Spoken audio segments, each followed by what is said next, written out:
Well, thank you for your stories and your introductions. One reason why I like to do the credit card question is because we all have dreams, but many times money is the limiting factor. So we say, I want to do this, but first I need to work hard and make a lot of money, or win the lottery, or be retired, or whatever, and you need money to realize your dream. But I think at least 3/4 of the uses for my credit card we've heard can be done today. I mean, learn Spanish, travel, set up a company, do something for charity. They're all things you can do with the resources that you already have. And the story I want to share today are some of the projects I've done, some of the experiences I've had that show that you don't have to wait until the circumstances are perfect. So you never have enough money, you never have enough time, your to-do list is never going to be empty, you're never going to have all the resources you need. But if you look at what you have right now, the people we have here, all the experiences we have, all the skills we have, we can do anything we want right now. And one of the things I'm doing right now is I'm living as a digital nomad. So I don't have a fixed place to live. I have my laptop with me and I can work from anywhere. And there's some of the people here, like Simona, I met on the boat, and some of you want to live like that, some of you already live like that. And it's something that this time makes possible. Like plane tickets are very cheap, internet is very good, so you can have all the information you need wherever you are. And you can do your work without renting an office, or you use co-working spaces like this. You don't even need a house, so all your fixed expenses can be reduced. And what you have left is a lot of time and also space in your head. Like all the things that you have, all the possessions, a car, insurances, all the fixed expenses, they take space in your head. Now imagine if you can let all of that go. All the energy that is released you can use for your project, your company, your charity, your travel, your friendships, your personal development. So that's something that, that's all possible. For example, the cruise that Simona talked about, I saw on Facebook a few months ago that there are repositioning cruises. Like all the cruise companies, in the summer they have their boats in the Mediterranean, in Europe, and in the winter they want them in the Caribbean and South America because of the climate. But they have to take the boat from the Mediterranean to the Caribbean. And it's like a 9-day trip with no stops. So nobody wants to be on a boat, on a cruise ship with no stops. So they used to do it without passengers. And this year was the first year where they said, let's bring some passengers and we'll make the trip very, very cheap. What do you think they charged for 9 days on a cruise ship with a private cabin, food, drinks, entertainment, everything? What do you think they charged? No idea. 500. 150 euros. 150 euros for 9 days. So I saw this on Facebook, and a lot of people saw it, and I thought, oh, that's interesting, and then they forgot about it. But it kept nagging me, like, I can go to South America anytime, but this is an opportunity, this is something special. But I don't want to be just on a boat. And I was just organizing a workshop in Mallorca. And when I organize a workshop, I help people to write their book in a week, for example. I have to rent hotel rooms, I have to reserve restaurants, then I have the whole group and I have to tell them at 1 o'clock we're having lunch, and then we leave at 12:30 and we have to walk to the restaurant, then we come back, and then tonight we're going there. And in the meantime, I also have to give my workshops. So I'm like a travel agent, like a tour guide, and giving workshops. And I have to pay everything, reserve, and organize. So I was thinking, what if I give my workshop on the boat? I don't have to organize anything. I don't have to pay anything. I tell the people, you book your own cruise for 150 euro, and then you pay me a few hundred euros for the workshops. And then every day, I'm going to say between 10 and 11, I'll be sitting here, and I'll be giving a workshop, writing your book, giving presentations, whatever you want, a different workshop every day. Within a week, I had 12 people registered, booked the boat, paid me. So then I knew I'm going to Brazil on the boat. What I didn't know was the boat was full of other travelers and digital nomads who also saw this 150 euro offer. So the boat was full of interesting not the normal cruise people, but they were giving workshops to each other and they were having parties, and it was like really, really interesting. So as soon as I arrived in Brazil, I realized this was something special. And the boat is going back in March. So I wrote a blog about the experience. I made my price a little bit higher for the workshops. I posted it on Facebook, and now I have 14 people going back to Europe with me on the same cruise. So this is something anybody could have gone on the cruise, and that's already really, really special. But I saw it, I combined two things, and now it's like a concept. So I don't have to organize anything, I just post it on Facebook and I make money while cruising to Europe or to Brazil. So that's just one of the things that my life is. You know, I don't have a job or I don't have clients. I just see an opportunity and I tweak it a little bit. I use Facebook a lot to test things, because if you want to organize an event or a workshop, I post it on Facebook. If people say, oh, that's interesting, me, then I know that it's going to work. If nobody reacts, then I know it's not working. So I don't have to book hotels, organize anything. So this technology nowadays makes it possible to test everything. The world is our playground. So what I'm going to do is I'm going to tell you some things about the projects I've done. It's like a buffet, like the different types of food. So you choose what you like. Maybe you remember one thing, maybe you remember two things, but I hope there's something for everybody. What I did when the euro was introduced, I don't know if you remember, in 2002, a lot of countries in Europe were switching from their own currency, like the German mark, the French franc, the Dutch guilder, to euros. So we had to, as citizens, we had to go to the bank to change our guilders for euros. And because Europeans travel a lot, everybody had this bowl of currencies with the German marks, the French francs. But I wouldn't go to Germany with my 3 German marks, it's too far. So everybody had money left that had no value. So I decided to collect all these leftover coins for charity. Because if I would say, give me your money, people would think, no, I'll keep it. But if I say, give it for charity, for nature, for children, for, you know, the World Wildlife Foundation, then they would be giving it away, something that's no value to them, for a good cause. So it was a very simple idea, perfect timing, but it was quite complicated because nobody knew me and I didn't know anybody. But I was pretty naive and I just thought, oh, well, I'll just go to some supermarkets and ask if they want to put like big collection boxes in the supermarket so people can put the coins in. And the big supermarket said, who is Esther Jacobs? We don't know you. And what other supermarkets are participating? And what charities is the money going to? So I thought, oh, stupid, I should have gone to the charities first. So I went to the charities, the World Wildlife Foundation, Doctors Without Borders, whatever.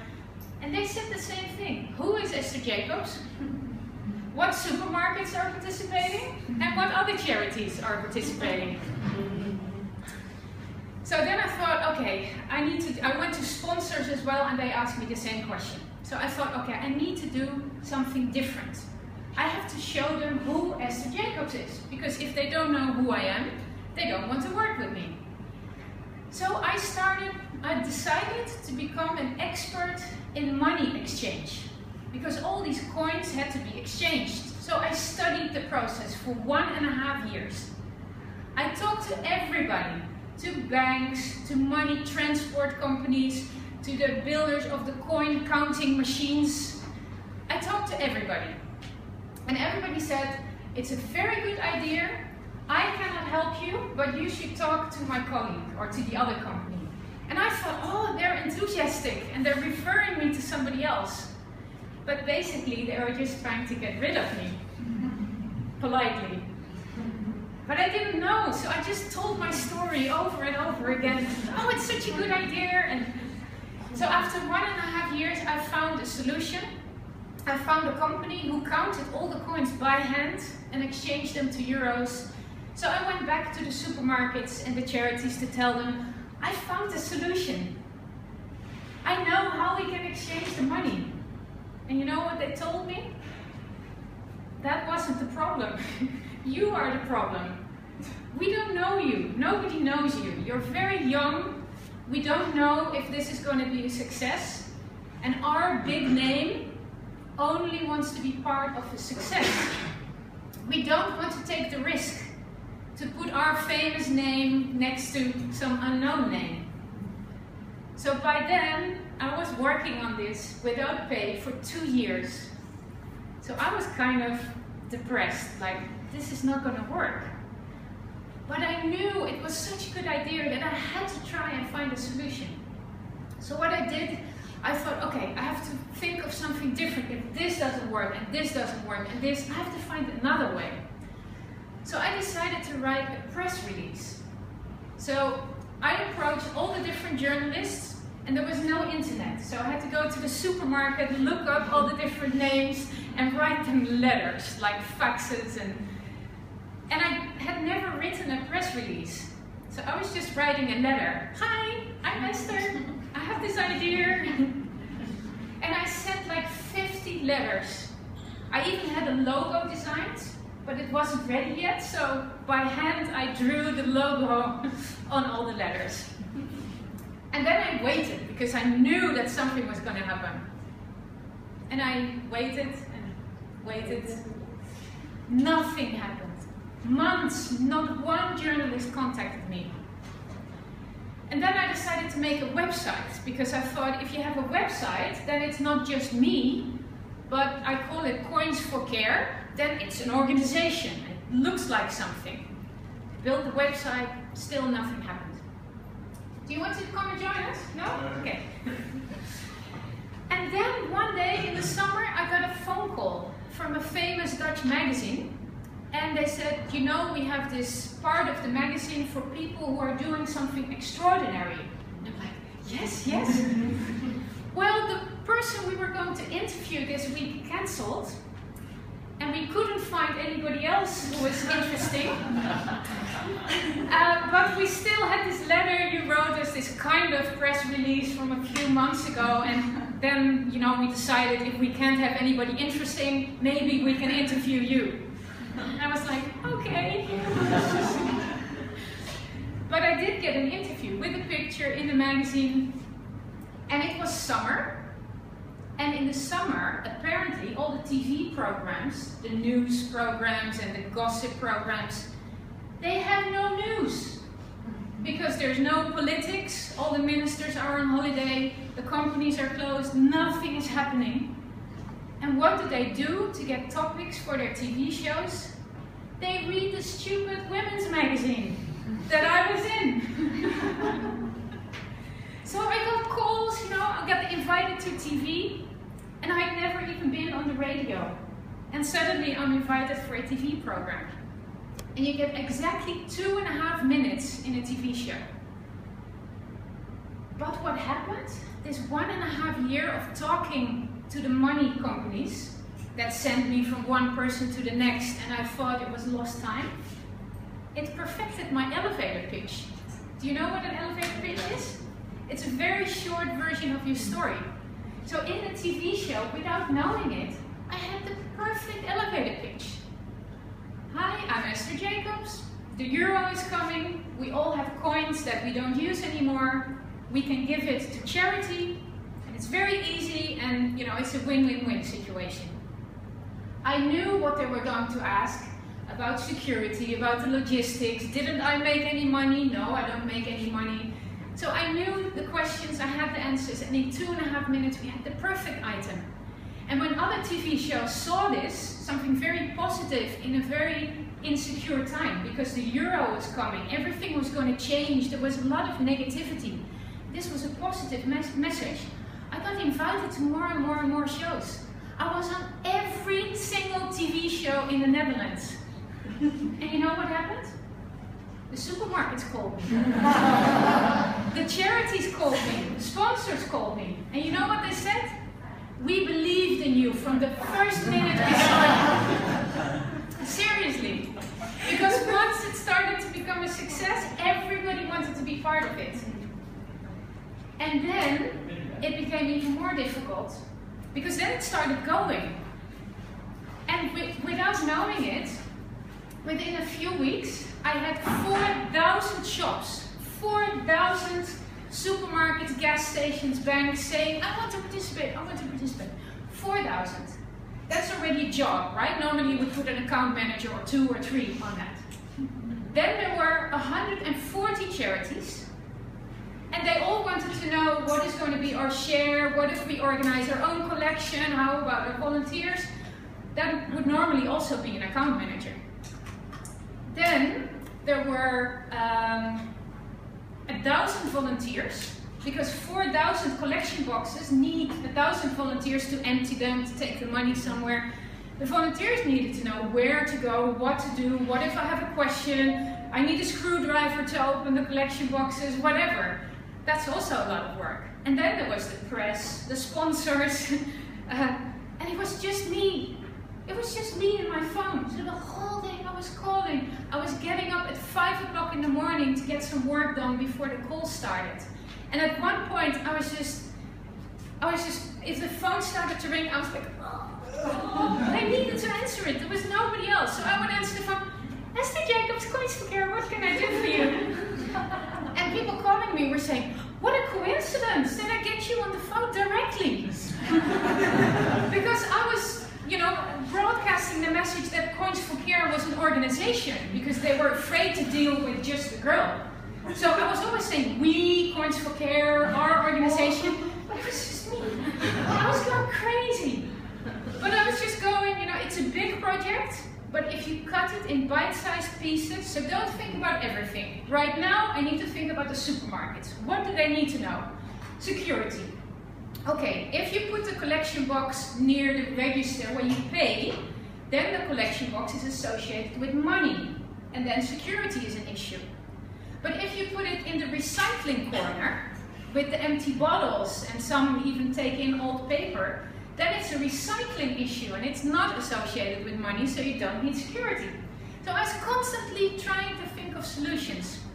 And then one day, just a few weeks before the start of the collection, the big supermarket called me again and said, you promised to arrange everything, right? I said, yes, you only have to have this little location, I'll take care of everything.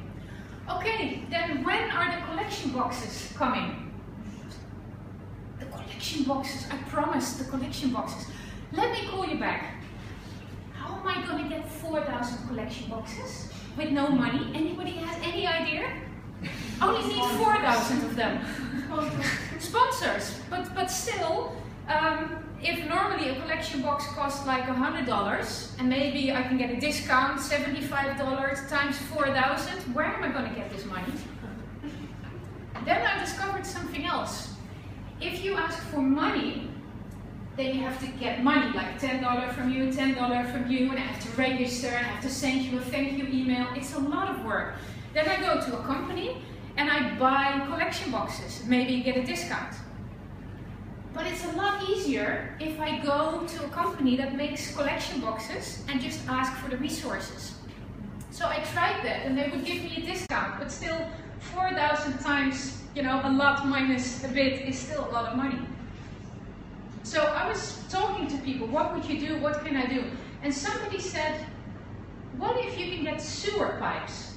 Like it's a plastic pipes that connect your bathroom to the sea, for example, the big plastic pipes. Of course, new ones, not used ones. So I got big sewer pipes this high, and I found a company who would close them at the bottom, who would close them at the top with a little hole for the coins. Then I found a sticker company to supply big stickers, and a printing company that would print the stickers. And I would have collection boxes and point of sale material, like publicity. And it cost me nothing, because sewer pipes for a sewer pipe company is nothing. Sticker paper for a sticker company is nothing. And printing for a printing company, it doesn't cost anything. So I realized, aha, you have to go to the source. And money is not always the solution for what you want to reach. So also making a sidestep to your stories, if you need money to travel, if you need money to set up your company or a charity, think what you want to do with the money and see if there is a faster way to that to that goal instead of just focusing on the money. Because money is an enabler, but often you can do an exchange with somebody, or you can find the resources that you need, or you can go in a different direction. So that's what I learned from this part of the collection. So to fast forward, we had 4,000 collection boxes, people putting money in, volunteers getting the money. It was crazy, it was chaos, but we did it. And I'm saying we again, because that's, you know, I got used to it. I was well trained.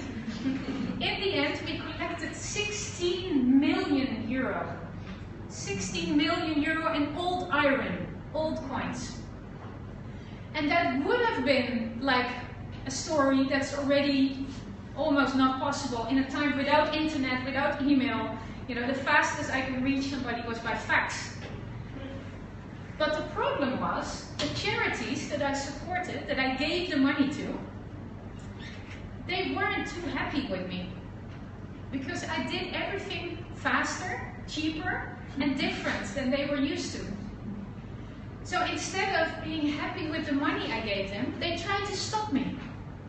Have you heard about this Esther Jacobs from Coins for Care? We need to stop her. If you can get a lawyer and look at her charity, maybe we can find something that's not right and we can stop her. If you can check if she never even took 1 penny from the charity to cover her costs, maybe we can get her there. And in the meantime, they were getting big salaries. And they were trying to organize the same collection, but everything paid. They paid for collection boxes, they paid for a website, they paid for volunteers, for training, they paid for everything. And I was trying to work together with them, and they didn't want to. But the public opinion forced us to work together. So I thought, okay, we'll work together, I'll share everything. But they wanted to do everything their own way. They hired 2 directors, they hired companies, in the end, it still hurts me to say this, they spent 6.5 million euro. 6.5 million euro for everything that I already had for free. And that's the biggest frustration of my life. Not only that they spent all this money, but they were trying to disguise it and telling me I was crazy. So after this, I had 2 choices. Either I could tell everything that I'd seen, but then all the charities, also the good ones, would feel the negative effects. Or I could try to find a way to turn it into something positive. But it was hard. Because this was already 3-4 years of negative, negative influence while I was working so hard to do something good. But I found a solution. I started the Netherlands' first donor organization. An organization to promote transparency, so that charities show what they do with the money. We received so much money and this is how we spend it. But the same people that resisted me in collecting the money also resisted me in the donor organization. So I did this for 7 years, without pay, more than full-time, every day, with some horrible, horrible people, you know, trying to cover things up and to help each other and whatever. 2 of them even got convicted of fraud that I exposed. But they're still working in the charity industry because their friends brought them back and they're saying, well, you know, this Esther, she's so enthusiastic and she was so naive. It's her problem, you know, it's her. Okay, I can go on about this for hours, I won't. But it's 2 stories. In fact, it's the story of doing something impossible, a very big project without any resources, and it is possible. It's a lot of work, but it is possible. The second thing is, if you stick your neck out from the crowd, there's always people ready to chop it off. Because they feel threatened. And they think, who is she and why is she talking about making no expenses? Now people are asking us, what are your expenses? And they never did that. Please, let's just go back to how it was, you know, can't we go back to before? And this is happening in many, many businesses and many organizations. It's nothing new. But I was so naive, and it was charity, so I thought, you know, everybody was a good person. But of course, there's always some people who are different. So this is my charity experience. These are some of the things that I learned. it's, you know, you can take it from my story. It's how you set up a big project without any resources. And this is how you can make the most of what you have. Don't wait until everything is perfect. Start now. Use what you have. If you don't have the solution, you have people around you. You can ask. Just talking to people is the biggest thing that I found out, because everybody has different ideas or connections and can help you one step further. Don't do what everybody else is doing because you get the same result. If you try something different, you might get a different result. Don't be afraid to ask for help. Before, asking for help would be a sign of weakness. And nowadays, it's a sign of strength. Because everybody loves to help other people. And if you ask somebody for help, you give them the opportunity to help you. So don't see it as you're asking for a favor, but you're giving somebody else the opportunity to help you. And don't forget to celebrate your successes. You know, we're all so focused on reaching our goal, and we're so strict for ourselves that sometimes you just have to stop and look back at what you've already achieved before you can go on. And nobody said it would be easy, because, you know, we always hear these success stories. Well, I used to polish shoes in the streets, and now I'm the CEO of a big company. But it's not that easy, you know, there's many ups and downs in between. So, after Coins for Care, I thought, okay, I've done this big project, I've given 16 million to charities, so now I can go on with my life. I thought it was just a one-off thing. But I discovered that everything in life is like a circle. You strive, you have an idea, something really, really difficult that you want to achieve. And you struggle, you go through ups and downs, and if you give up, you'll never get to shine. But if you don't give up, and you persevere, and you continue, lots of others will give up, and you will be one of the few to get into the area where you have success. And then when you have success, you also need to own up to what you've done. Look back, see what you've learned, share what you've learned, so others don't have to make the same mistakes. And enjoy your brief moment of peace. Because believe me, within little time, you know, you'll get into the next circle. Either because you have a new idea and you continue, or somebody pushes you into the next phase, or something else happens. And you see it with companies, like big companies like Kodak, the photography company. They were shining for many, many years, but they were, you know, resting, they were arrogant, they were thinking they were the kings. And then digital photography came, and they were gone, because they didn't keep renewing themselves. And even in personal development and relationships, this is a circle that's going on and on and on. And just knowing what phase you're in already helps. If you're in the strive phase, you should evaluate, is this really what I want? Is it too easy? Is it too difficult? Can you wake me up 3 o'clock at night? Is this really what I'm passionate about? When you're in the struggle phase, you know that it's going to be difficult. Don't give up. Keep going. Remember what you're doing it for. And if you're in the shine phase, don't keep pushing yourself, but relax, enjoy, share, and shine, and own up to what you've achieved. So I think all of you will recognize more or less what phase you're in. And for those in the strive phase, go on. You know you have a long journey ahead of you, but you can make it.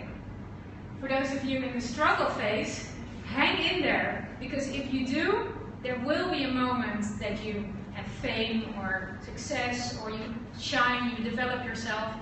And for those of you in the shine phase, enjoy, because you never know how long it will last. So at one point, after the whole charity thing, I was so fed up with charities. I was at a congress, and the same crooks who were convicted of fraud were giving workshops on ethics, on sponsor relations, were heading like the day as a facilitator, and I was like, it's not possible. Don't you know he's been in the newspaper, he's been convicted. And people were saying, Esther, when are you going to let go of your personal, you know, verdict, whatever, your personal struggle? And I was like, it's not personal. I have to get out of here. I was feeling sick, like physically sick. I just ran out of there, got into my car. The only thing I could think of was, I have to get away. I have to get out of here. And on the radio was a commercial that it was the last day to enter into Survivor, the live TV show. And I was thinking, 2 months on a tropical island, no charities, no phone calls, no email, I'm in. So I registered for the TV show. And I like food. I'm not a team player. I like to be alone. You know, it's ridiculous thinking about it. But I wasn't thinking. I just wanted to get away. And of course, with my profile, I'd just done the whole Coins for Care thing. The TV company said, okay, we're going to put her in a special position. I didn't know. So normally, who knows Survivor? So the BBN, most people know, right? Normally, you have 2 islands, 2 groups of people, and you have to do tests and contests, and you can win some food, or you can vote people off. And in the end, there's just a few people left. So in my year, they had 2 islands, 2 groups of people, and then they had 2 people in a cave somewhere, hidden in a cave. And guess what? One of those 2 people was me. And we thought maybe it's 1 day, maybe 2 days, because we had no coconuts, no food, just some fishing hooks. But I used to be a vegetarian, and the other person had never fished either. So we were thinking maybe 2 days, that's the maximum they can keep us here. They kept us there for 2 weeks, 14 days. And every day we were thinking, this is the day something is going to happen. The tide would go up, the tide would go down, up and down, and another day had passed. Nothing happened. So finally they came to us and said, you have to build a raft, like a boat, like a small raft.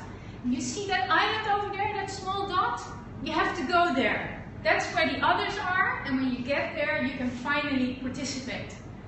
So we were, yes, we're finally meeting the others.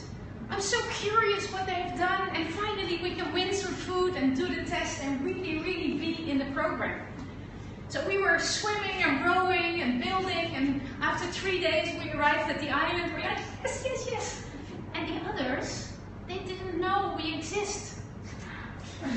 So in 2 weeks they had made friends, they had won food, they had voted people off, and they were happy. You know, they knew their position, they knew the rules.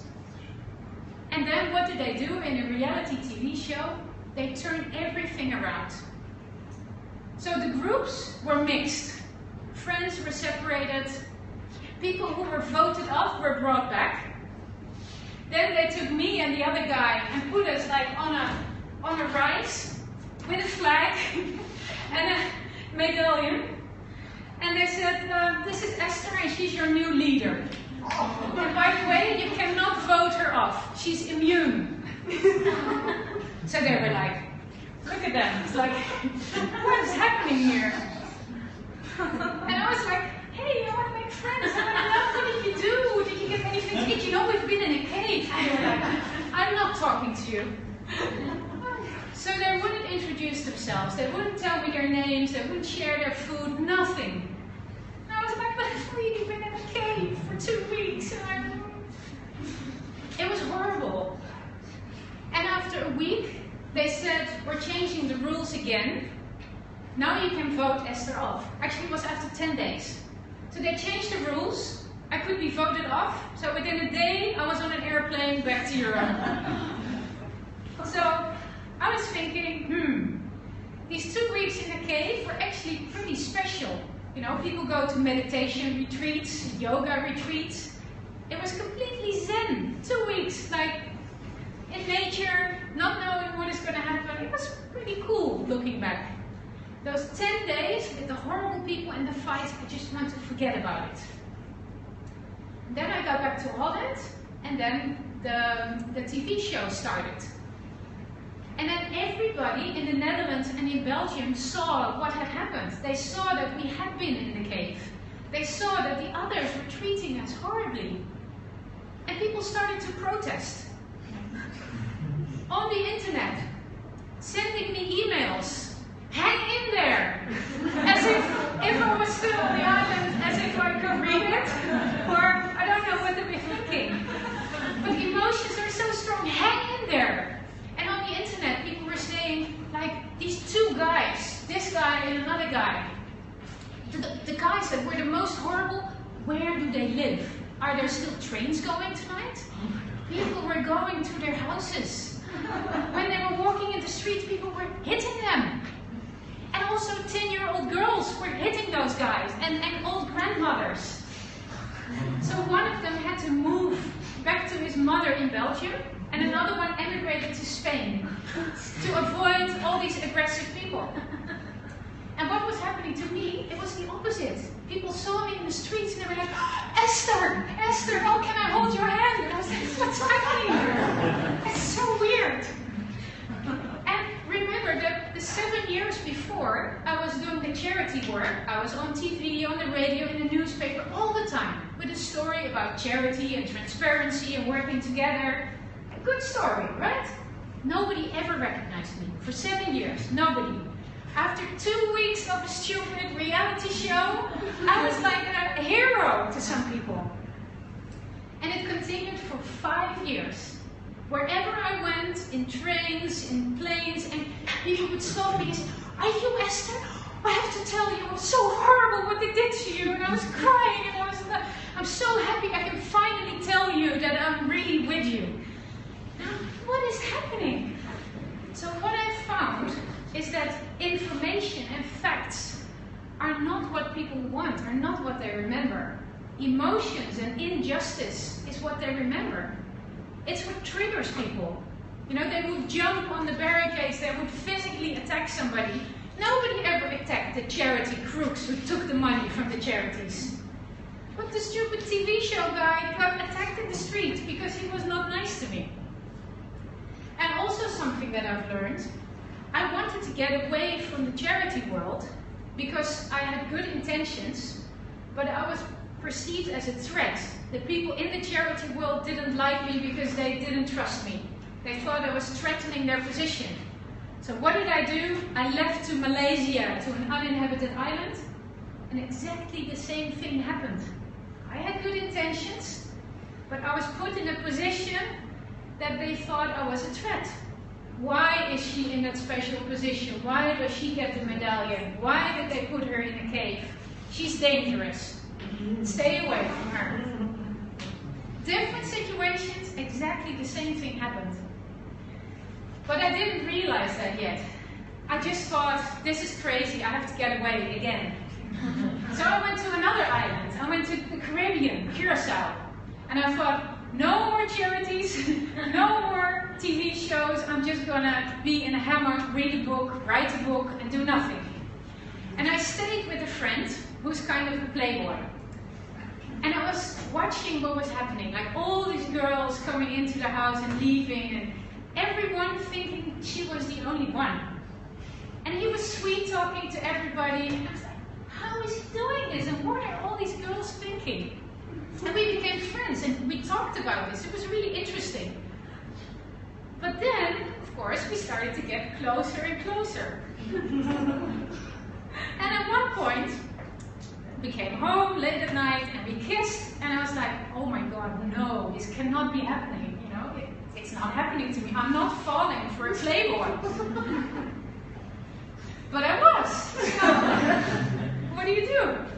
Everybody always says that a Mr. Wrong, a playboy, is like, you should stay away from them, right? Because they're dangerous, they're going to hurt you.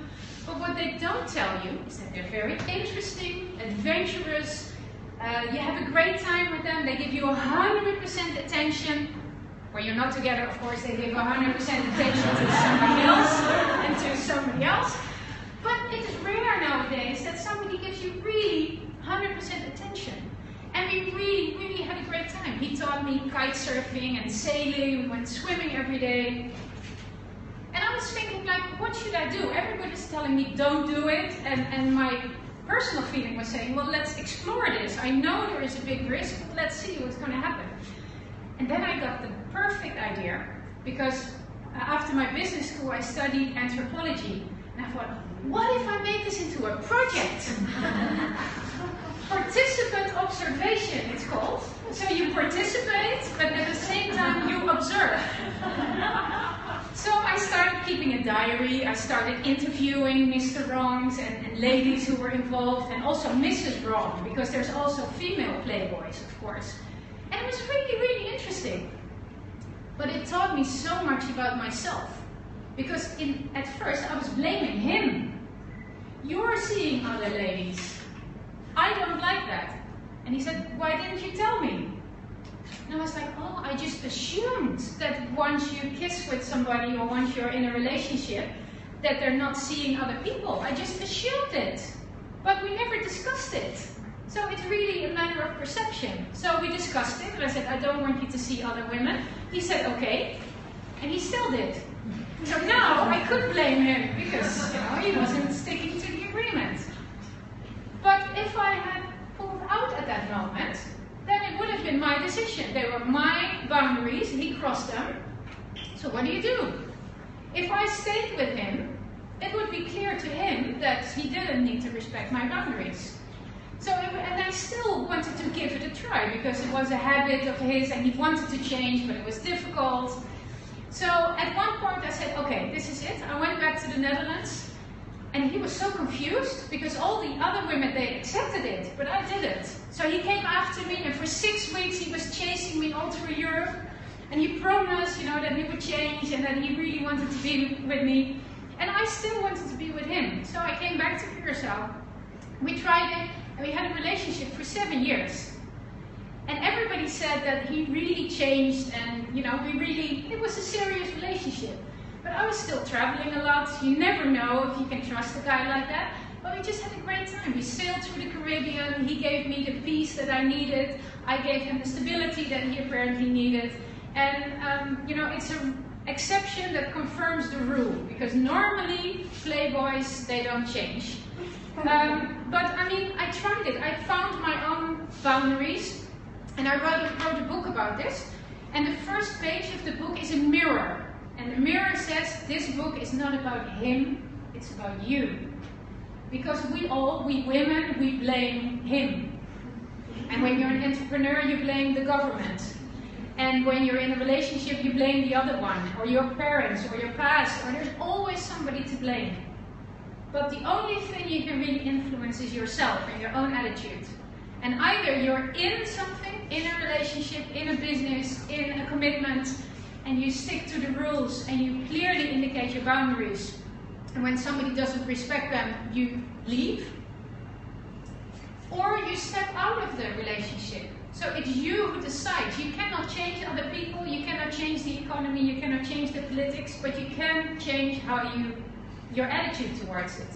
And that's one of the most important lessons that I've learned from the charity thing, from the real life TV thing, from the Mr. Wrong thing, is you are in charge. You decide where you go, when you stop, etc.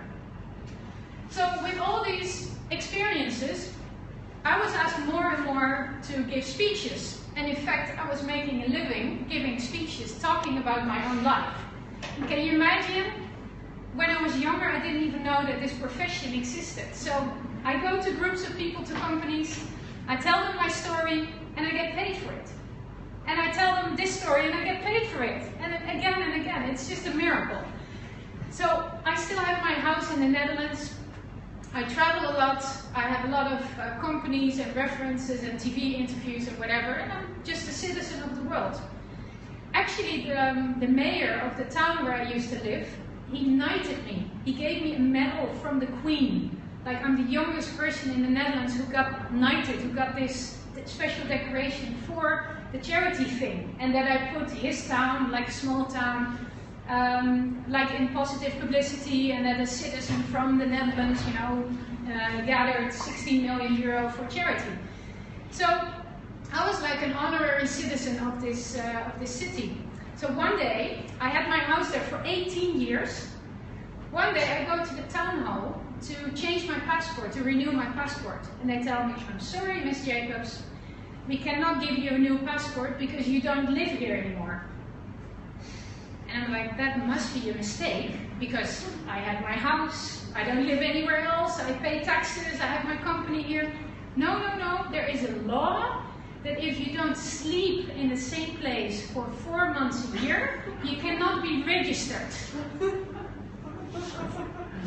And I'm like, this is weird. It must be a rule for something else, for if you have 2 houses, or if you get Social Security, or if you have a rental house.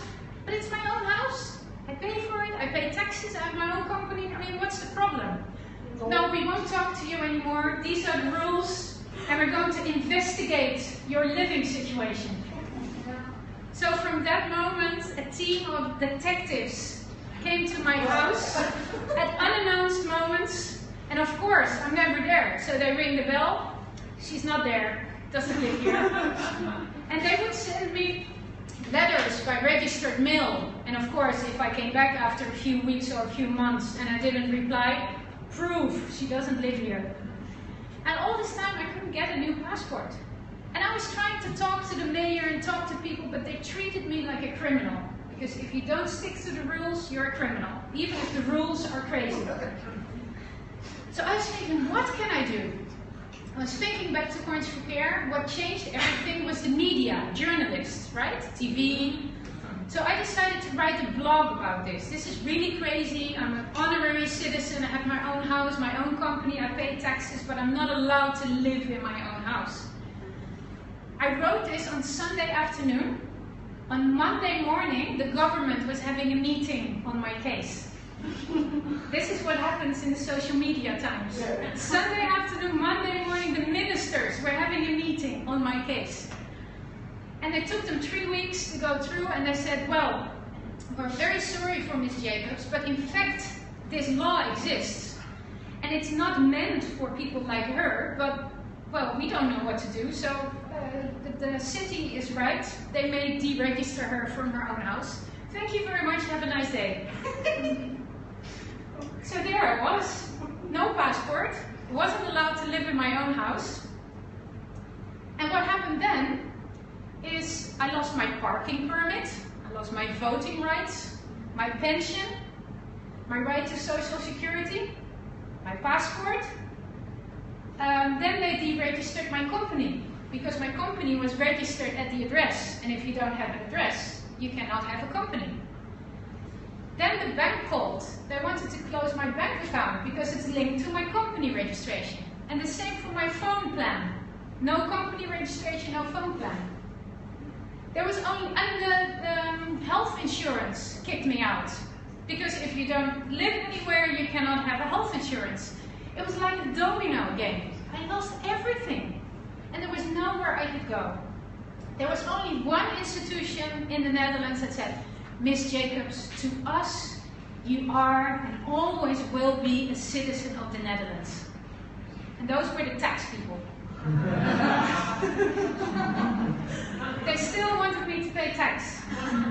I had no rights, but they wanted me to pay tax. And I was like, okay.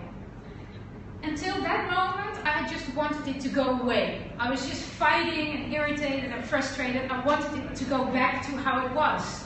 Remember the charity people? They wanted to go back to how it was. But I realized it wasn't working. So I had to find something, creative thinking, to make this challenge, this problem, into an opportunity. So I decided to set up a company in the Caribbean, in the British Virgin Islands. It was very easy.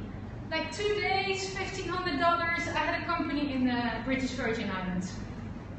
And in the British Virgin Islands, you don't have to pay taxes. But even better, you don't have to keep an administration. No receipts, no bookkeeping, no administration, nothing. For the first time in my life, I felt free. No obligations, nothing. And I found a new phone plan, and I found a new insurance, actually in IKEA, Mallorca, in Spain. There was IKEA family, and they said health insurance. I'm like, do you have to live in Spain? No. Can I insure myself for the whole book? Yes. So I'm insured with IKEA family in Mallorca, and it's even cheaper than what I used to pay in Holland. So there's solutions for everything. And people started to ask me questions. How did you do this? How do you do that? So I decided to write a book, the Handbook for World Citizens. And when the book was published, I decided to do something a bit weird. I wanted to publish it in the city hall of the city where they had refused to renew my passport. Because that's where it started. And I wanted to give it a positive turn. I wanted to thank the mayor for this opportunity that they had given me. Because if they hadn't given me that last push, I would still be doing my administration and still be registered in Holland. So I wrote them a letter, but they didn't answer. And then I published the letter in social media, and they were embarrassed because they couldn't say no, but they didn't want to say yes. So in the end, after the press called them, like, can Esther do her presentation at the city hall? They told me, okay, you can do it, but you have to pay for your own coffee.